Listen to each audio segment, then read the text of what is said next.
प्यारे बच्चों, आज की इस वीडियो के अंदर हम गाउस नियम पढ़ेंगे। तो अभी गाउस नियम है और इसके 6 अनुप्रयोग चलेंगे फिर। तो गाउस एक वैज्ञानिक था। इसने किसी बंद पृष्ठ के लिए फ्लक्स का मान ज्ञात किया। यदि कोई पृष्ठ बंद हो तो उसके लिए फ्लक्स का मान ज्ञात करने के लिए इसने एक फॉर्मूला दिया। तो जो गाउस का नियम होता है ये केवल बंद पृष्ठ के लिए लागू होता है। गाउस का नियम केवल बंद पृष्ठ के लिए लागू होता है, खुले पृष्ठ के लिए लागू नहीं होता ये। तो हमने अब गाउस नियम पढ़ना है। अब हम सबसे पहले इसकी स्टेटमेंट के ऊपर चलते हैं। तो गाउस के नियम के अनुसार फाई ई बराबर होता है summation Q upon epsilon not. ये समीकरण नंबर 1। तो ये नियम ये कहता है कि इस नियम के अनुसार किसी बंद पृष्ठ से संबद्ध विद्युत फ्लक्स का मान उस पृष्ठ द्वारा परिबद्ध कुल आवेश एवं निर्वात की विद्युतशीलता के अनुपात के तुल्य होता है। अर्थात फाई ई बराबर होता है summation Q upon epsilon not. इस नियम के अनुसार किसी बंद पृष्ठ से संबद्ध विद्युत फ्लक्स का मान उसी पृष्ठ द्वारा परिबद्ध कुल आवेश, ये सिग्मा का सिंबल ही, तो कुल आवेश तथा निर्वात की विद्युतशीलता के अनुपात के तुल्य होता है। इसे अपन गाउस नियम की स्टेटमेंट है ये अपने पास। इसके बाद अपन ने क्या करना है कि कुछ पॉइंट अपने पास इम्पोर्टेंट पॉइंट कि गाउस का नियम केवल बंद पृष्ठ के लिए लागू होता है, बंद पृष्ठ के लिए लागू होता है गाउस का नियम। दूसरा, गाउस नियम सभी व्युत्क्रम वर्ग नियमों का पालन करने वाले सभी क्षेत्रों पर लागू होता है। गाउस का नियम व्युत्क्रम वर्ग नियमों का पालन करने वाले सभी क्षेत्रों पर लागू होता है। फिर नंबर 3, अब जैसे हमारे पास ये कोई आकृति है और यहाँ पे स्मॉल क्यू आवेश है, ओ पॉइंट है, तो इस आकृति का जो फ्लक्स आएगा वो आएगा क्यू अपॉन एप्सिलॉन नॉट। ऐसे अगर कोई आकृति है और इसके मध्य में यहाँ पे कोई आवेश अपने पास स्मॉल क्यू, तो इसका जो फ्लक्स आएगा वो आएगा क्यू अपॉन एप्सिलॉन नॉट, याद जाएगा अपने पास। इसके बाद अपने पास चौथे नंबर का पॉइंट, यदि अपन इस सर्कल को बीच में से काट दें, यदि अपन इस सर्कल को बीच में से काट दें या इस आकृति को ऐसे दो टुकड़े कर दें अपन, एक टुकड़ा ये बन गया, एक टुकड़ा ये बन गया अपने पास इस वाली आकृति का, तो Q/2 आवेश यहाँ पर आ जाएगा और Q/2 आवेश यहाँ पर आ जाएगा। इसी प्रकार यहाँ पे कुल आवेश स्मॉल q था तो आधा आधा कर देंगे, तो Q/2 ऊपर वाले में और Q/2 नीचे वाले में। तो एक भाग का ये अलग हो जाएगा, ये अलग हो जाएगा। तो एक भाग का जो फ्लक्स आएगा वो फाई बराबर आएगा Q/2 एप्सिलॉन नॉट। इसी प्रकार इसका आएगा फाई बराबर Q/2 एप्सिलॉन नॉट। तो ये आ जाएगा अपने पास फाई बराबर Q/2 एप्सिलॉन नॉट। यहाँ पे आवेश आधा हो जाएगा, आधा ऊपर वाले में आधा नीचे वाले में, तो यहाँ पे आवेश का मान रख देंगे।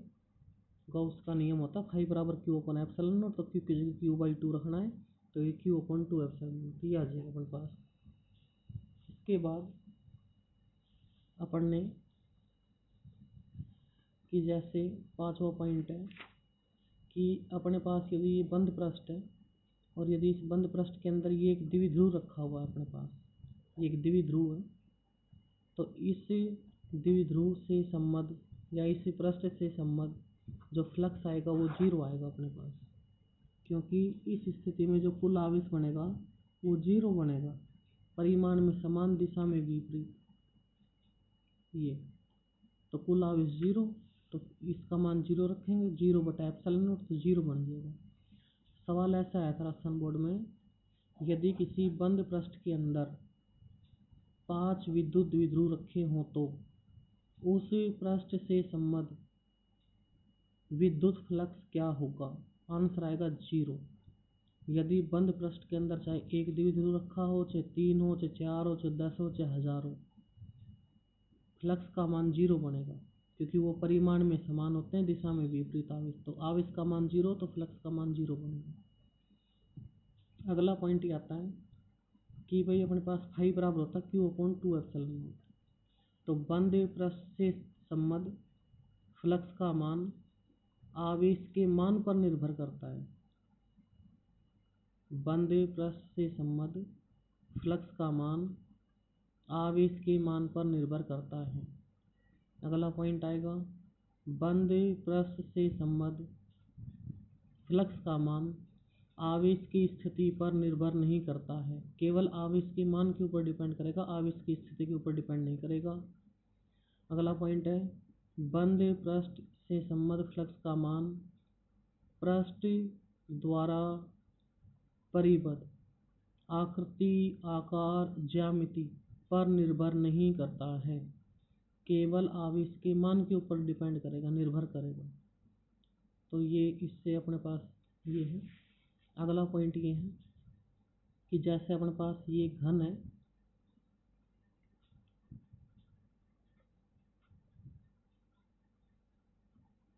ये घन अपने पास है, तो इस घन से संबंध जो फ्लक्स आएगा वो फाई बराबर आएगा Q/ε0। ये आएगा अपने पास घन से संबंध फ्लक्स का मान फाई बराबर आएगा Q/ε0। ये फ्लक्स का मान आएगा अपने पास। अब जो घन होता है, घन के अंदर फलक होते हैं 6, कोर होती है 12 और शीर्ष होते हैं 8। शीर्ष का मतलब जैसे एक रूम मान लेते हैं, तो ये रूम यहाँ पे 2D में दर्शाया गया। अगर इसमें 3D में देखोगे आप, अपने घर का कोई भी रूम देखना, उसके अंदर 8 कोने होते हैं। वो एक रूम के अंदर एक नीचे एक ऊपर ऐसे शीर्ष का कोने 8 पॉइंट पाएंगे आपको, तो 8 शीर्ष होते हैं। कोर का मतलब 2, जैसे ये एक कोना ये और एक कोना ये, इसके बीच में कोर बनेगी, एक कोना ये और एक कोना ये, कोर बनेगी। तो ऐसे आपके रूम के अंदर देखना 12 कोर बनेगी ऐसे टोटल, तो 12 कोर होती है और 6 फलक होते हैं। फलक का मतलब होता है, जैसे आपका रूम है, रूम में एक तो नीचे फर्श होगी, एक फलक बन गया कंप्लीट फर्श। कंप्लीट फर्श के ऊपर छत होगी 2, फिर आपकी 4 दीवार, 1 2 3 4 दीवार, तो 2 ये और 4 ये दीवार 6, तो 6 फलक हो गए। तो अगर अपन ने फ्लक्स से संबद्ध फ्लक्स निकालना हो तो आप इस 6 जगह बटेगा Q/6ε0, ये आएगा Q/12ε0 और ये आएगा Q/8ε0। ये तो अपन ने सबसे पहले निकालना है फाई फलक, एक फलक से संबद्ध फ्लक्स, तो यह आ जाएगा Q/6ε0। ये एक फ्लक्स से संबंध उसका मान आ जाएगा, फ्लक्स का मान। अगर अपन ने फाई कोर निकालना हो तो ये आ जाएगा Q/12ε0, ये आ जाएगा। और यदि अपन ने फाई शीर्ष निकालना हो तो ये आ जाएगा Q/8ε0।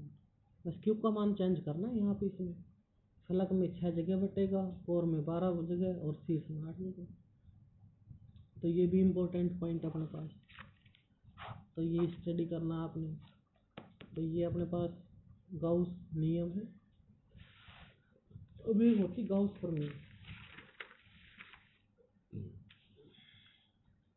अब एक गाउस प्रमेय होती है अपने पास। तो देखो गाउस प्रमेय का मतलब क्या है कि हम सबसे पहले चलते हैं according to Gauss law. According to Gauss law, इसके अनुसार चलते हैं अपन सबसे पहले अकॉर्डिंग टू गाउस लॉ। तो we know that phi E बराबर होता है Q/ε0। यहाँ पे समेशन लगाओ या मत लगाओ, मतलब क्यू कुल आवेश है यहाँ पर। अब चूंकि वी नो डैट हम जानते हैं कि विद्युत फ्लक्स के नियमानुसार फाई ई बराबर होता है समाकलन ई डॉट डी एस। ये समीकरण नंबर 2। तो समीकरण 1 व 2 से तो इनके एलएचएस बराबर आरएचएस बराबर रख देते हैं। तो ये आएगा समाकलन ई डॉट डी एस बराबर आ जाएगा क्यू अपॉन एप्सिलॉन नॉट। यदि दो समीकरणों की एलएचएस बराबर हो तो उनकी आरएचएस बराबर रखते हैं। ये समीकरण नंबर 3 और यही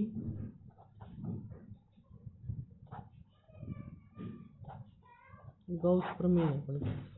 इसको अपन गाउस प्रमेय कहते हैं, समाकलन ई डॉट डी एस बराबर क्यू अपॉन एप्सिलॉन नॉट। तो ये गाउस प्रमेय है अपने पास, इसको अपन गाउस प्रमेय कहते हैं। अब इसके बाद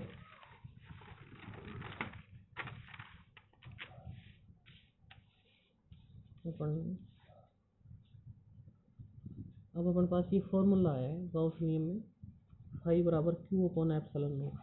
अब इसका अपन ने सत्यापन करना है। तो अपना टॉपिक है कूलॉम नियम से गाउस नियम की उत्पत्ति। ये टॉपिक अपने पास कूलॉम नियम से गाउस नियम की उत्पत्ति, ये टॉपिक अपने पास है। कूलॉम नियम से गाउस नियम की उत्पत्ति, अब ये टॉपिक पढ़ने जा रहे हैं अपन। तब देखो इस टॉपिक में देखते हैं अपन। ये सबसे पहले हमने एक बंद पृष्ठ बनाया और इस बंद पृष्ठ के अंदर हमने एक ये पृष्ठ लिया और इसके अंदर जो परिबद्ध आवेश है वो स्मॉल क्यू है, ओ पॉइंट है। और यहाँ से यहाँ तक की जो दूरी है, यहाँ से यहाँ तक की जो दूरी वो स्मॉल आर है। और यहाँ पे विद्युत क्षेत्र की तीव्रता है ई, और ये जो क्षेत्रफल अल्पांश से ये अपने पास डी है। और ये पी पॉइंट है। यहाँ पर हमने सबसे पहले ये बंद पृष्ठ बनाया। इस बंद पृष्ठ के अंदर ये स्मॉल क्यू आवेश है। इस स्मॉल क्यू आवेश से स्मॉल आर दूरी पर एक पी बिंदु है। इस पी बिंदु पर हमने एक पृष्ठ माना। इस पृष्ठ के कारण विद्युत क्षेत्र की तीव्रता है ई, और ये जो कंप्लीट पृष्ठ है इसका क्षेत्रफल तो है एस, और इसके अंदर जो ये बिंदु लगाई है इस बिंदु का क्षेत्रफल है डी है।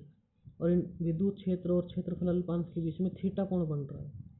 तो इस स्थिति में हमने इस पृष्ठ के लिए गाउस का नियम का सत्यापन करना है। तो हम सबसे पहले चलते हैं बिंदु आवेश के कारण। बिंदु आवेश के कारण पी बिंदु पर विद्युत क्षेत्र की तीव्रता। तो E बराबर होता है formula 1/4 epsilon nought Q upon R square. ये फॉर्मूला है अपने पास 1/4 epsilon nought Q upon R square, क्योंकि E बराबर होता है K Q upon R square. E बराबर होता है अपने पास के क्यू अपॉन आर स्क्वायर। तो यहाँ से के का मान रख दिया, के का मान होता है 1/4 एप्सिलॉन नॉट और क्यू अपॉन आर स्क्वायर। ये आ रहा है अपने पास। अब हम चलते हैं पी बिंदु पर। पी बिंदु पर विद्युत फ्लक्स के नियमानुसार। तो फॉर्मूला होता है फाई ई बराबर समाकलन ई डॉट डी एस, ये होता है। और फाई ई बराबर आएगा समाकलन E D S cos theta. और समीकरण 1 से ई का, अब देखो यहाँ से ये कोस थीटा क्या है, ई और डी एस, यहाँ से वेक्टर सिंबल हटा दिया तो डॉट हटाते हैं कोस थीटा आता है, क्रॉस हटाते हैं साइन थीटा आता है। तो समीकरण 1 से ई का मान रखने पर, ई का मान रखते हैं अपन, तो फाई ई बराबर आया समाकलन 1/4πε0 Q/r² और ds cos थीटा। अब अपन इसमें से ये बाहर निकाल लेते हैं, Q/4πε0 अंदर बचता है ds cos थीटा/r²। अब ये जो मान होता है, ये मान डी ओमेगा का होता है ये मान, तो ये आएगा समाकलन Q/4πε0 और समाकलन डी ओमेगा। अब इस डी ओमेगा को हम घन कोण बोलते हैं, क्योंकि डी ओमेगा बराबर होता है घन कोण। अब ये घन कोण होता कौन सा है? ये होता है मुक्त आकाश में जो कोण बनता है, ये घन कोण होता है ये वाला, इसको हम डी ओमेगा मानते हैं। और इसका मान होता है 4π, फिक्स होता है इसका मान, मुक्त आकाश में बढ़ने वाला कोण। तो ये माना है डी ओमेगा का, और डी ओमेगा अपन ने किसके बराबर माना? ये बराबर माना अपन ने डी एस कोस थीटा/r²। अब डी ओमेगा का मान 4π रख दें, तो फाई ई बराबर आएगा Q/4πε0 इंटू में 4π, 4π से 4π कट जाएगा, और फाई ई बराबर आ जाएगा अपने पास Q/ε0। और यही गाउस का नियम होता है, यही गाउस का नियम होता है अपने पास, तो इसी को हम गाउस का नियम कहते हैं। ये करना है अपन ने। तो ये टॉपिक कैसा किया अपन ने? सबसे पहले हम पी बिंदु पर विद्युत क्षेत्र की तीव्रता की परिभाषा के अनुसार चले, तो ई बराबर होता है KQ/r²। तो के का मान रख दिया 1/4πε0 Q/r²। अब हम पी बिंदु पर विद्युत फ्लक्स के नियमानुसार चले, तो फाई ई बराबर होता है समाकलन ई डॉट डी एस। तो फाई ई बराबर आएगा समाकलन E D S cos theta. अब समीकरण 1 में ई का मान रखने पर, ई का मान रख देते हैं, तो ये आ जाएगा अपने पास। अब यहाँ से अपन ने Q/4πε0 निकाल लिया बाहर, अंदर बचा डी एस कोस थीटा/r²। तो ये मान होता है अपने पास डी ओमेगा का, और डी ओमेगा को बोलते हैं घन कोण बोलते हैं, डी ओमेगा को। ये घन कोण होता है अपने पास डी ओमेगा, तो ये घन कोण है डी ओमेगा। इसका मान अपन ने किसके बराबर माना? कंप्लीट इसके बराबर, डी एस कोस थीटा/r²। अब इसका मान फिक्स होता है घन कोण का मान, तो इसका मान 4π रख दिया, तो 4π से 4π कट जाएगा, तो फाई ई बराबर आ जाएगा Q/ε0। और यही गाउस का नियम होता है, तो ये इसका सत्यापन हो जाएगा। तो ये गाउस नियम का सत्यापन है, तो ये इस प्रकार से करना है। अब इसके बाद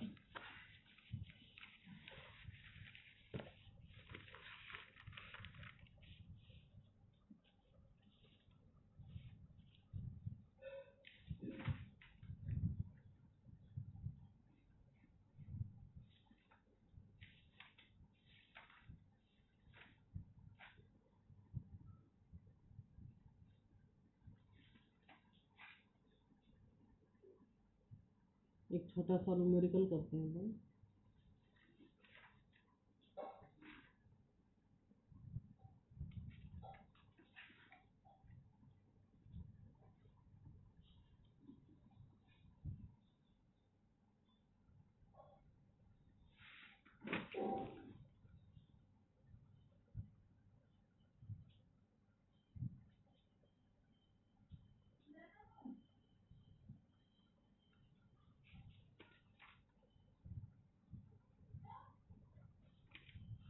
एक सवाल करते हैं अपन, एक न्यूमेरिकल करते हैं अपन। एक न्यूमेरिकल है 0.03 सेंटीमीटर त्रिज्या के एक गोलीय पृष्ठ के केंद्र पर, एक गोलीय पृष्ठ के केंद्र पर 7.6 माइक्रोकूलम आवेश स्थित है। गोलीय पृष्ठ से संबंधित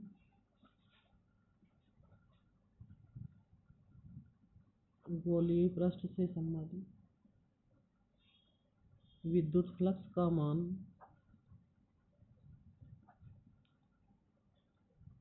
ज्ञात करो। पृष्ठ की त्रिज्या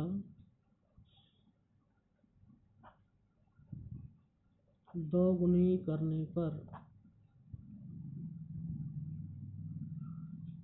फ्लक्स के मान में क्या परिवर्तन होगा। ये सवाल है।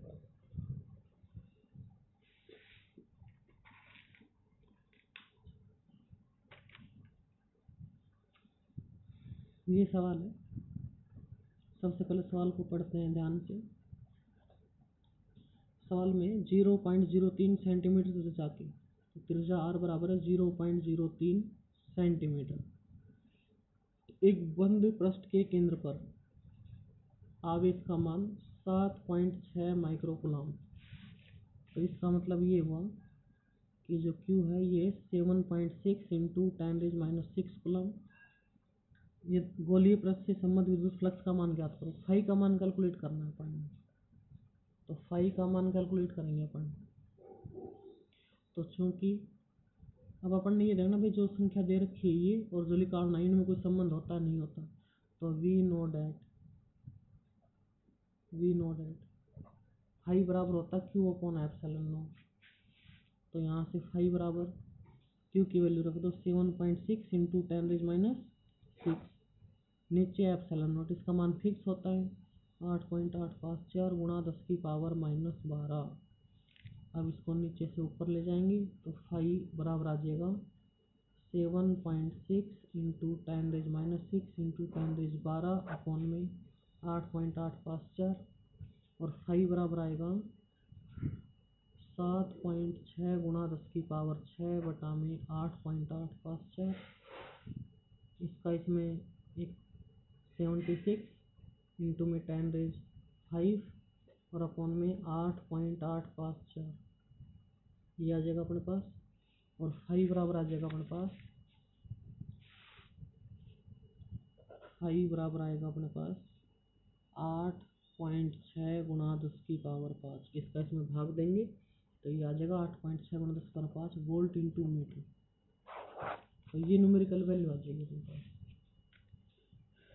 तो इसमें अपन ने सीधा डायरेक्ट फॉर्मूला लगाया है। अब दूसरा सवाल इसका, पृष्ठ की त्रिज्या दुगुनी करने पर मतलब r का मान कितना कर दिया 2r, फ्लक्स के मान पर क्या प्रभाव पड़ेगा। तो फ्लक्स का फॉर्मूला होता है Q अपॉन एप्सिलॉन नॉट। तो त्रिज्या दुगुनी कर दी। अब हमने फ्लक्स का फॉर्मूला लगाया। भाई फ्लक्स का फॉर्मूला ये होता है अपने पास।